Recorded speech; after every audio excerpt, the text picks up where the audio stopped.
Chairman نے پنڈی کا کہا ہے، تو جلسہ کہاں ہونا ہے اور کس کس تاریخ کو ہونا ہے، یہ ذرا وضاحت کر دیں۔ جی،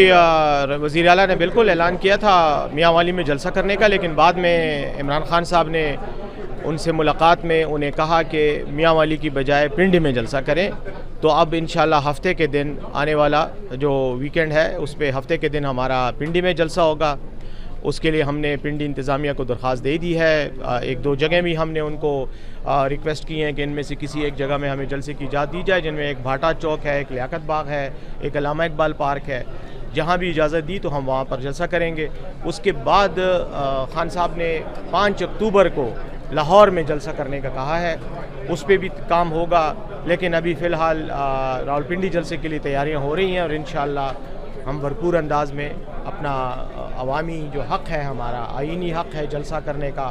پولیٹیکل سرگرمیوں کا، اس کو انشاءاللہ استعمال کریں۔ اچھا برس صاحب، جو آپ کے مخالفین ہیں خصوصاً پنجاب حکومت اور وفاق، وہ یہ الزام لگا رہی ہے کہ وزیر اعلیٰ جو ہے وہ صوبے کو دیکھنے کے بجائے جو ہے وہ سیاسی معاملات میں زیادہ وہ ہو گئے ہیں، مگن ہو گئے ہیں، اور یہی وجہ ہے کہ صوبے میں امن و امان کے مسائل پیدا ہو رہے ہیں۔ خصوصاً جو اس وقت کرم کی صورتحال ہے، کہتے ہیں کہ وہ اس پہ کوئی توجہ نہیں دے رہے، تو کیا کہیں گے آپ کہ واقعی صوبائی حکومت کی گرفت سے امن و امان کے وہ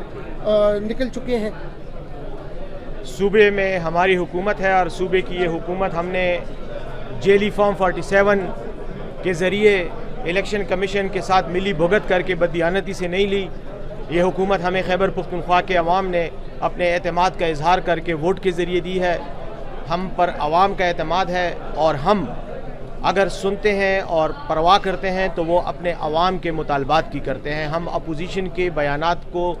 اس قابل نہیں سمجھتے کہ ان پر اپنا وقت ضائع کریں، انہیں جواب دیں۔ دوسری بات، کیونکہ انہوں نے اعتراض کرنا ہی کرنا ہے، چاہے ہم اچھا کام کریں چاہے جیسا بھی کریں، اعتراض ان کی سیاست ہے۔ رہ گئی بات کرم کی اور ان علاقوں کی، بالکل وہاں پہ صورتحال ہے، حکومت کے علم میں بھی ہے، حکومت اس سلسلے میں اقدامات بھی کر رہی ہے۔ جیسے ہی یہ معاملہ شروع ہوا تو وزیر اعلیٰ صاحب نے تمام ضلعی انتظامیہ کو، ایون کوہاٹ کے کمشنر کو کہا کہ آپ جائیں اور وہاں پر معاملات کو دیکھیں۔ وہ اس وقت وہیں پر ہی ہیں۔ تمام جو ہماری صوبائی انتظامیہ کے اعلیٰ افسران ہیں ضلعی لیول پہ، جن کی ذمہ داری ہے، وہ اس معاملے کو دیکھ رہے ہیں۔ انشاءاللہ اس میں بلکہ عوامی جو قبائلی جرگہ ہے اس کو بھی کہہ دیا گیا ہے کہ وہ بھی اس میں اپنا رول پلے کرے۔ یقیناً یہ ایک افسوسناک واقعہ ہے، لیکن ہمارے خیبر پختونخوا میں قبائلی لڑائیاں جو ہیں وہ ہوتی رہتی ہیں۔ ان کے ہم تدارک کے لیے اور ان مسائل کو حل کرنے کے لیے بھی کوشش کر رہے ہیں۔ امید ہے کہ یہ مسئلہ بھی جلد سے جلد جو ہے وہ کنٹرول میں آ جائے گا۔ آج کا پروگرام بھی اسی سلسلے کی کڑی تھی، کوئی کہ زمینی تنازعات کی وجہ سے ٹول سونے بتا کے چلتے خبر دیو بیا لگیا دیو بیا بندی کی نا۔ بالکل یہ پروگرام اسی سلسلے کی کڑی ہے۔ یہ ایک طویل المدتی جو ترقیاتی پروگرام ہوتے ہیں، جو حکومت کا ویژن ہوتا ہے، اسی سلسلے کی ایک کڑی ہے، کیونکہ اگر لینڈ کا ریکارڈ، زمین کا ریکارڈ درست ہوگا اور ہر کسی کو اپنی ملکیت جو ہے اس کا پتہ ہوگا تو تنازعات جنم نہیں لیں گے، اور اس طرح سے ہمارے یہ جو زمین کے ایشو پر لڑائی جھگڑے ہیں یہ ختم ہو جائیں گے۔ یہ قبائلی سطح پہ بھی ہیں اور یہ انفرادی سطح پہ بھی ہیں ہمارے معاشرے میں، تو انشاءاللہ اس کے نتیجے میں یہ سارے مسائل حل ہوں گے۔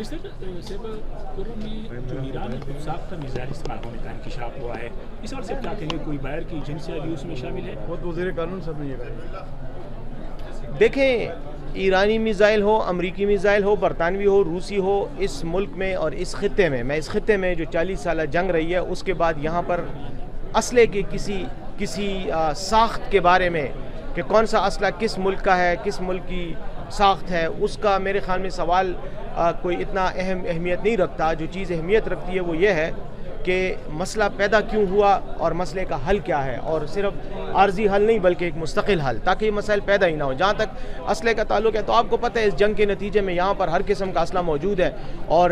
خاص طور پر مرجڈ ایریاز میں تو ویسے بھی ایک ٹرائبل وہ رہا ہے کہ لوگ اپنے پاس اسلحہ رکھتے ہیں۔ یقیناً یہ ایک بدقسمتی کی بات ہے کہ ایک قبائلی علاقے میں، قبائلی لڑائی میں اتنے بڑے سیریس قسم کے سنجیدہ ہیوی ویپنز جو ہیں وہ استعمال ہو رہے ہیں۔ اس کے بارے میں بالکل حکومت بھی نوٹس لے رہی ہے، اور انشاءاللہ اس کا بھی تدارک کریں گے۔ لیکن جو سب سے پہلا مسئلہ ہے وہ یہ ہے کہ یہ تنازعہ ختم ہو، جن زمینوں پر یا دیہاتوں میں جو پرابلم ہے اس کا حل جو ہے نکلے گا، تو تب یہ ساری چیزیں خود بخود ایڈجسٹ ہو جائیں گی۔ صاحب بھی بتائیں کہ شندور پولو جو ہے یہ ایک اہم ایونٹ ہوتا تھا خیبر پختونخوا کا، لیکن اس بار صرف بارش کا بہانہ بنا کر سر ملتوی کر دیا گیا ہے، اس کی کیا وجہ سے؟ مڑا وہی چیز وعدے تیر شنو نکریزے پہ دیوال ہوتا پن ہوتا تو شندور رہا یاد شو نا سر یہ بڑا ایونٹ رہا ہے جی، اس کی کیا وجہ؟ نہیں تو وہاں پر دیکھیں ایک ہی وجہ ہو سکتی ہے اور وہ تھی بھی، اور وہی وجہ سرکاری طور پر اس کو بتایا بھی گیا کہ وہاں پر موسم جو ہے وہ اس کی خرابی کی وجہ سے جو باہر کے لوگ تھے، وی آئی پیز جو تھے جنہوں نے آنا تھا وہ نہیں آ سکے، ان کو مینیج نہیں کیا جا سکنا تھا کیونکہ وہ زیادہ تر زمینی راستے سے نہیں آتے، ہوائی راستے سے آتے ہیں ہیلی کاپٹرز کے ذریعے، اور ہیلی کاپٹرز کی لینڈنگ کے لیے اس وقت موسم سازگار نہیں تھا، تو اس لیے ہو گیا۔ انشاءاللہ دوبارہ کریں گے، پھر کریں گے، آپ بھی آئیں گے وہاں پر شندور میں، آپ دیکھیں گے پولو میچ بھی دیکھیں گے۔ سوال اور پتہ سوال کے اب آپ دیکھتے ہیں پرینے دے بورے جا رہا ہے کہ ریسکیو کی مشینری ہو، دیگر وسائل ہو، آپ جلسے میں پنجرے کا استعمال کرتے ہیں یا عوام کے ٹیکس کا پیسہ ہے، تو اس پہ کیا جواب دیں گے؟ یار یہ سوال تو کئی بار ہو چکے ہیں اور اس کا بار بار ہم جواب دے چکے ہیں، اور ہم کہہ چکے ہیں کہ کوئی سرکاری وسائل جو ہیں وہ اس طرح سے نہیں استعمال ہوئے۔ وزیر اعلیٰ کے ساتھ ان کا پروٹوکول 1122 کی گاڑیاں، ایمبولینس، یہ سرکاری وسائل نہیں ہیں، یہ سرکاری وسائل وزیر اعلیٰ کے ڈسپوزل پہ ہیں، اور جہاں بھی کوئی عوامی اجتماع ہوتا ہے تو ریسکیو 1122، فائر بریگیڈ، ایمبولینسز، ان کی یہ سرکاری ڈیوٹی ہے کہ وہ وہاں پر ڈیوٹی دیں گے، چاہے وہ کوئی میلہ ہو، چاہے وہ کوئی سیاسی اجتماع ہو، چاہے وہ کوئی سپورٹس کا کوئی ایونٹ ہو، وہاں پر ان کو موجود ہونا ہوتا ہے۔ تو یہ چونکہ ایک بہت بڑا اجتماع تھا، وزیر اعلیٰ بھی تھے، پوری کابینہ بھی تھی، اور بھی بڑے لوگ تھے وہاں پر، اس عوام بھی تھی اس صوبے کی، تو ظاہر ہے کوئی حادثہ بھی ہو سکتا ہے، کہیں آگ لگ سکتی ہے، کوئی اور مسئلہ ہو سکتا ہے، تو اس کے لیے وہ گاڑیاں جو ہیں وہ آئی تھیں۔ لیکن جہاں تک تعلق ہے یہ دوسری مشینوں کا جس کو آپ کہہ رہے ہیں جو کنٹینر اٹھانے کے لیے، افسران ہیں جو اس کو دیکھیں گے، جو بھی رپورٹ سامنے آئے گی اس کے بارے میں ہم بات کریں گے۔ لیکن میں ایک بات بالکل کہنا چاہوں گا کہ وفاقی حکومت نے